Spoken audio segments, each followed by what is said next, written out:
Hello दोस्तों। तो दोस्तों लास्ट टाइम हम लोग ने क्लास 10 का चैप्टर नंबर 2 साइंस 1 में से हिंदी मीडियम के लिए पढ़ा था। आज भी हम लोग दोस्तों पढ़ने वाले हैं क्लास 10 का ही साइंस 1 का चैप्टर नंबर 2। दोस्तों आपको याद होगा लास्ट टाइम मैंने बताया था न्यूलन जी का अष्टक नियम। तो दोस्तों न्यूलन जी के अष्टक नियम को सुधारने के लिए एक साइंटिस्ट का नाम बताया था जिसका नाम था मेंडेलीव। दोस्तों तो अब हम लोग पढ़ेंगे मेंडेलीव के बारे में। दोस्तों आपने अगर मेरा पहले का वीडियो नहीं देखा तो प्लीज जाकर वीडियो देखिए, नहीं तो आपको सच में आगे का टॉपिक समझ में नहीं आएगा। तो दोस्तों अभी स्टार्ट करेंगे मेंडेलीव जी के बारे में। तो मेंडेलीव जी ने बनाया एक आवर्त सारणी जिसको बोलते हैं पीरियोडिक टेबल। दोस्तों बताना चाहता हूं कि मेंडेलीव जी ने क्या कहा। उन्होंने ये कहा कि तत्व माने एलिमेंट आप जानते हो, तो तत्वों के भौतिक तथा रासायनिक गुणधर्म वो सभी के सभी परमाणु भार के आवर्त फलन होते हैं। आवर्त फलन का मीनिंग क्या होता है, उसका अर्थ क्या होता है, जरा सुनिए सिंपल लैंग्वेज में। मतलब कोई भी जो तत्व होता है उसके चाहे भौतिक गुणधर्म हो या रासायनिक गुणधर्म हो, सभी की सभी परमाणु भार पे अर्थात एटॉमिक मास पे डिपेंड करती है। उनका बोलने का मतलब यह था कि तत्वों के चाहे भौतिक गुणधर्म हो चाहे रासायनिक गुणधर्म हो, सभी के सभी परमाणु भार पर निर्भर करते हैं। तो अगर एग्जाम में आया कि मेंडेलीव की आवर्त सारणी का नियम क्या था, तो आपको ऐसे बोलना है तत्वों के भौतिक तथा रासायनिक गुणधर्म परमाणु भार के आवर्त फलन होते हैं। मेंडेलीव जी की आवर्त सारणी की कुछ खासियत भी थी, जरा सुनिए दोस्तों। उनकी आवर्त सारणी में 7 क्षैतिज पंक्तियां थी जिसे आवर्त कहते हैं, और 8 ऊर्ध्वाधर स्तंभ थे जिसे समूह कहते हैं। दोस्तों याद रखना मेंडेलीव की आवर्त सारणी में 7 क्षैतिज पंक्तियां, 7 आड़ी लाइन थी जिसे हम क्या कहते हैं दोस्तों। अब इसके बाद स्टार्ट करेंगे उनकी लाइन में 8 ऊर्ध्वाधर स्तंभ थे जिसे हम समूह कहते हैं। मैं कहना चाहता हूं मेंडेलीव जी ने वही कहा, एक ही समूह में रहने वाले तत्वों के गुणधर्मों में समानता पाई जाती है। उन्होंने कहा कि एक ही समूह में जो भी तत्व होंगे उनके गुणधर्म जो होंगे रासायनिक गुणधर्म सभी समान होंगे। उन्होंने भी तत्वों को उनके परमाणु भार के आरोही क्रम में रखा। आरोही क्रम का मीनिंग मैं आपको बता चुका हूं। आरोही क्रम का अर्थ होता है बढ़ता क्रम, मतलब पहले छोटा फिर बड़ा फिर बड़ा। तो उन्होंने सभी तत्वों को परमाणु भार के आरोही क्रम में रखा। मैं एक बात बताना चाहता हूं दोस्तों, मेंडेलीव जी एक पहले ऐसे वैज्ञानिक थे जिन्होंने सभी तत्वों का सफलतापूर्वक विभाजन किया था। इसका मतलब उन्होंने प्रॉपर तरीके से सभी तत्वों को, जितने तत्वों की खोज हुई थी, उनका अरेंजमेंट किया था। इन्होंने एक और खास काम किया था। इसके पहले जितने वैज्ञानिक थे उन्होंने किसी ने भी अज्ञात तत्वों के लिए रिक्त स्थान या खाली स्थान छोड़ा नहीं था। लेकिन मेंडेलीव जी एक पहले ऐसे वैज्ञानिक थे जिन्होंने सभी तत्वों का सफलतापूर्वक विभाजन भी किया तथा अज्ञात तत्वों के लिए 3 खाली स्थान छोड़ा, जिसका नाम मेंडेलीव जी ने रखा, एक का बोरॉन, एक का एल्यूमिनियम, एक का सिलिकॉन।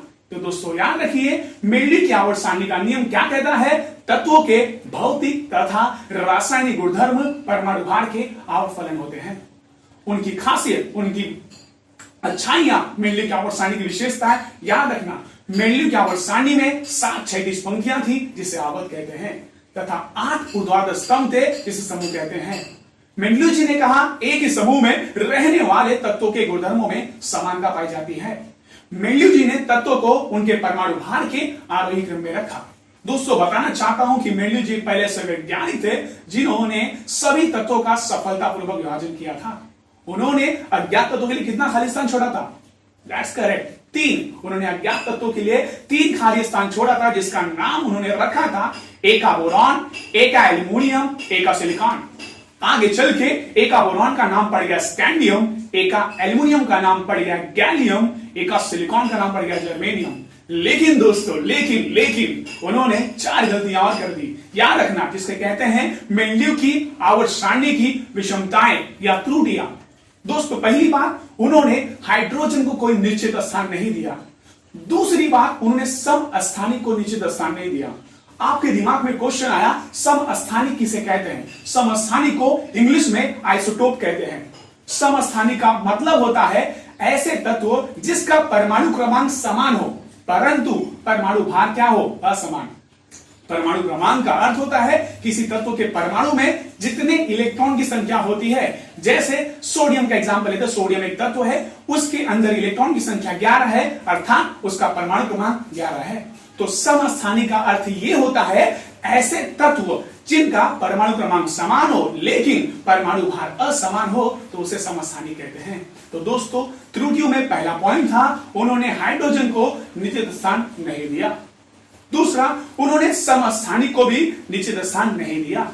तीसरा, उन्होंने तत्वों को परमाणु भार के आरोही क्रम में रखा था। तो कोबाल्ट 58.93, निकेल को उन्होंने परमाणु भार के आरोही क्रम में रखा, जिसके हिसाब से 58.93 ये था कोबाल्ट का और निकेल का था 58.71। तो आप समझ सकते हो निकेल को पहले आना चाहिए था, कोबाल्ट को बाद में, लेकिन उन्होंने कोबाल्ट को पहले रखा, जो कि गलत है। चौथा, उन्होंने कहा था एक ही समूह में रहने वाले तत्वों के गुणधर्मों में समानता पाई जाती है। उन्होंने मैग्नीज को हैलोजन के साथ रखा। दोस्तों हैलोजन क्या होता है मैं आपको बताऊंगा डिटेल में, फिलहाल इतना याद रखना कि क्लोरीन, फ्लोरीन, ब्रोमीन, आयोडीन ऐसे कुछ तत्व है जो हैलोजन के समूह में आते हैं। हैलोजन का डिटेल नॉलेज दूंगा बट मेरे अगले लेक्चर में। तो दोस्तों याद रखना, उन्होंने कहा था कि एक ही समूह में रहने वाले तत्वों के गुणधर्मों में समानता पाई जाती है, लेकिन मैग्नीज जिसे दिखाते हैं Mn से, इसे रख दिया हाइड्रोजन के साथ में, जो कि इनके गुणधर्म बिल्कुल भिन्न थे।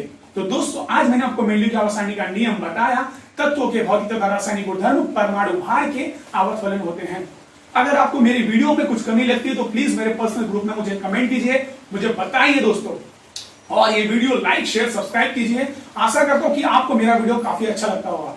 Thank you, thanks a lot.